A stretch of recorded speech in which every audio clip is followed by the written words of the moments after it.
আসসালামু আলাইকুম রহমতুল্লাহ। আমার হাতে যে ফোনটা দেখতেছেন রিয়েলমি C11 2021 মানে 2021 ফোনের মডেল। এই ফোন পাওয়ারই আসে না। আমি ব্যাটারি লাগানো হয়েছে বা পাওয়ার সাপ্লাই লাগানো হয়েছে, সব কিছু লাগাইছি, কোনো কিছু রেসপন্স নাই। এখন আমি পাওয়ার সাপ্লাই দিয়ে দেখাইতেছি আপনারা কত পর্যন্ত ওঠে। এই যে দেখেন পাওয়ার সাপ্লাই এই যে ধরে এবং সারে। আসলে এটার কারণ কি? অনেকে অনেকভাবে অনেক সিস্টেমে কাজ করে। আমি প্রথম অবস্থায় এই ফোনের কাজ ধরব চার্জিং আইসি থেকে, মানে চার্জিং আইসি প্লাস হলো সাপ্লাই তো ওইটার থেকেই হয়। তাই আমি প্রথম অবস্থায় কাজ করবো, ওটার চার্জিং আইসি আছে, চার্জিং আইসি থেকে কাজ করবো। দেখবো আমি এই সেকশনটা আগে দেখবো, পার্ট বাই পার্ট আমি দেখবো, দেখি যদি ওইটা থেকে কাজ কমপ্লিট হয় তো হইলই। এছাড়া কাজ যদি কমপ্লিট না হয় তাহলে আমি তার উপরে স্টেপে যাবো আর কি। প্রথম অবস্থায় আমি চার্জিং যে আইসি আছে এই আইসি থেকে শুরু করতেছি, এবং বেশিরভাগ ফোন আপনারা যদি কখনো শুরু করেন চার্জিং আইসি থেকে শুরু করবেন, তার উপরে প্রথম অবস্থায় যায়েন না। এই যে জিনিসটা দেখতেছেন এটা চার্জিং আইসি, এই স্টেনলেসের নিচে চার্জির আইসিটা আছে। ওই যে কালো করে যে জিনিসটা দেখা যাইতেছে উপর দেখাই, এটাই হলো চার্জারের আইসি। আমি এই জায়গায় দেখে শুরু করতেছি, আমি দেখবো এটার নিচে কি আছে, এবং আপনারাও সম্পূর্ণ ভিডিওটা দেখেন তাহলে বুঝতে পারবেন যে আসলে এই জায়গায় থেকে এই সমস্যাটা ছিল নাকি অন্য কোথাও থেকে সমস্যাটা ছিল। আমার সঙ্গে দেখুন এবং ফুল ভিডিওটা দেখুন।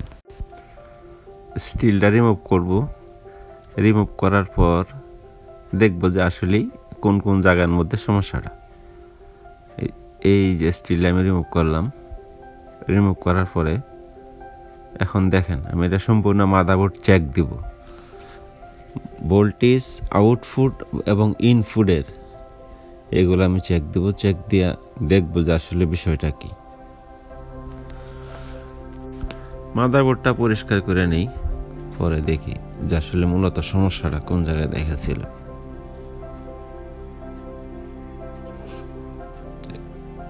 ওই পাশে দেখেন এখন আমি সম্পূর্ণ জিনিসটা চেক দিতেছি এক এক করে প্রত্যেকটা কম্পোনেন্ট, মানে আউটপুট ইনপুট যেগুলা সাপ্লাইয়ের লাইন থাকে, ক্যাপাসিটার বা ফিল্টার বলেন, এইগুলো আর কি আমি আগে প্রথম অবস্থায় চেক দেব।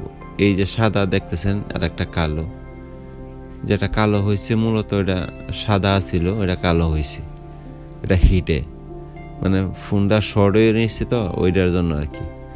যেহেতু ফোনটা শর্ট হয়ে রয়েছে, কত পার্সেন্ট শর্ট বা ফোন 100 দেখলেন তো 50, 100, 25 এর উপরে ওঠে না।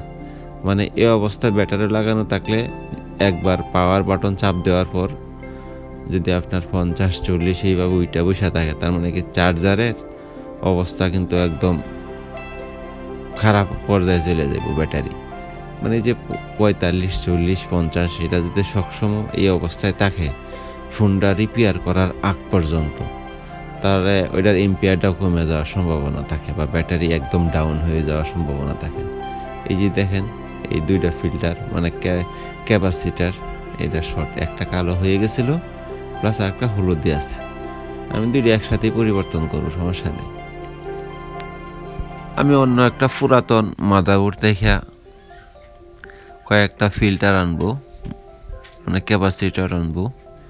ওই যে দেখেন সাদা সাদা দুইটা ক্যাপাসিটার আছে, ওইটা আমি খুলে এনে লাগাবো এনে, মানে চেক দেওয়ার জন্য আর কি, যে আসলে আমার কাজটা কি সাকসেস হয়েছে কিনা বা সম্পূর্ণটা কমপ্লিট হইল কিনা। অন্য একটা মাদারবোর্ড, পুরাতন একটা মাদারবোর্ড থেকে ওই যে আমি ফিল্টারগুলো লাগাইতেছি। এখন এইগুলা ফিল্টার তো আর এত কিছু লাগে না, বা নতুন আমরা কিনে নিয়ে আসবো এরকম কোনো প্রয়োজন মনে হয় না, কারণ পর্যাপ্ত পরিমাণ পুরাতন সেট থাকে। আর এই টুকটাক কম্পোনেন্ট যেগুলো আছে এগুলা তো আমরা এইভাবেই কাজ করি। একটা আছে সবগুলা আইসি বা সবগুলা কম্পোনেন্ট বা ক্যাপাসিটর বা রেজিস্টর যেগুলো আছে এগুলো আমরা নতুন লাগাই, এরকম না। নতুন এসছে আমাদের কাছে সবচেয়ে ভালো হয়েছে অন্য আর একটা ফোন থেকে এইগুলা খুইলা খুইলা লাগানো ভালো, কারণ অরিজিনাল মানে অরিজিনাল, এটা ডুবলি হয় না। এইগুলার পাওয়ারগুলো অন্যরকম থাকে। ধরেন একটা সাধারণ একটা বিষয় আমি আপনাদেরকে বুঝাই। এটাকে আমি একটা আইসি পরিবর্তন করলাম, একটা ফোনের যে কোনো আইসি একটা পরিবর্তন করলাম, সেটার সাথে যে আইসিটা যে শক্তিশালী বা এটার একটা স্ট্রং এর ব্যাপার স্যাপার থাকে, এটার মধ্যে এটা অনেক শক্তিশালী থাকে। আর নতুন যেগুলো আইসি মার্কেটে কিনতে পাওয়া যায়, এইগুলা আইসি কিন্তু সেটের সাথে যেটা অরিজিনাল থাকে এটার মতো হয় না। এই দেখেন আমি এবং এই দুইটা কম্পোনেন্ট পরিবর্তন করার পরে বা দুইটা ক্যাপাসিটার পরিবর্তন করার পরে এখন আমি পাওয়ার সাপ্লাই দিয়ে আপনাদেরকে দেখাচ্ছি যে ফোনটা অন হয় কিনা। 95, 92, 160, 50, 60 মানে ফোনটা অন হয়েছে। দেখেন 200-র উপরে চলে আসছে।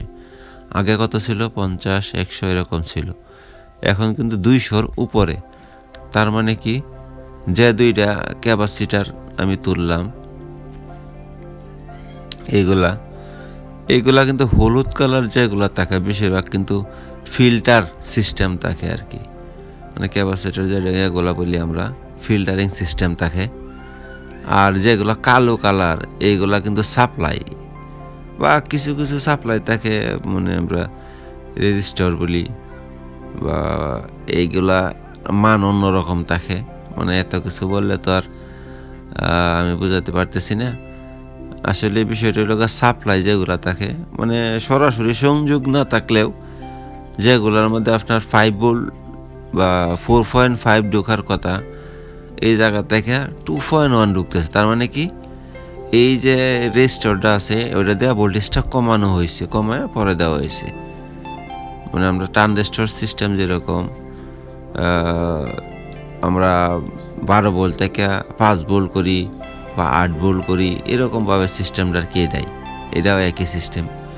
আমি ওইটার সাথে যে ডিসপ্লেটা ছিল প্লাস ব্যাটারিটা ছিল, ওইটাতে অন হইতেছে না। সেটটা অনেকদিন ফুরিয়ে তাই ব্যাটারিটাও একদম ডাউন হয়ে গেছে। ওই যে যেটা বলছিলাম শর্ট অবস্থায় ফুরিয়ে রয়েছে, ব্যাটারিটা ডাউন হয়ে গেছে। ডিসপ্লেটা একটু লাগানো হয়েছিল আগে, একটু সমস্যা আছে। তাই আমি এত তিরিং বিরিং না করে ওটার মধ্যে শুধু সময় নষ্ট না করে আমি অন্য একটা ডিসপ্লে নিছি। নতুন ডিসপ্লে নেওয়ার পরে এখন ফোনটা অন করে আর কি আপনাদেরকে দেখানোর জন্য আমি একটা ডিসপ্লে নামানো হয়েছে। বা এগুলা ফোনের ডিসপ্লে রিয়েলমি, ওপো, ভিভো, মোটামুটি আমার কাছে সবগুলা ফোনেরই ডিসপ্লেগুলো পাওয়া যায়, সমস্যা নাই। যে ওইটার মডেলটা নাই বা ওইটা আছে এরকম না, মোটামুটি সবগুলারই ডিসপ্লে আমার কাছে পাওয়া যায়। আচ্ছা যাই হোক, এখন দেখেন ফোন একদম কমপ্লিট। আর এরকম ফোনের ভিডিও আমার এই চ্যানেলের মধ্যে অনেক আছে, বা কি হইতে পারে বা এইগুলা সলিউশনও দেওয়া আছে, দেখতে পারেন। মাদারবোর্ডের কোনো সমস্যা নাই, যদি প্রয়োজন মনে করেন দেখে আসবেন, আপনাদের যদি উপকার হয়। ভালো থাকবেন। আসসালামু আলাইকুম রহমতুল্লাহ।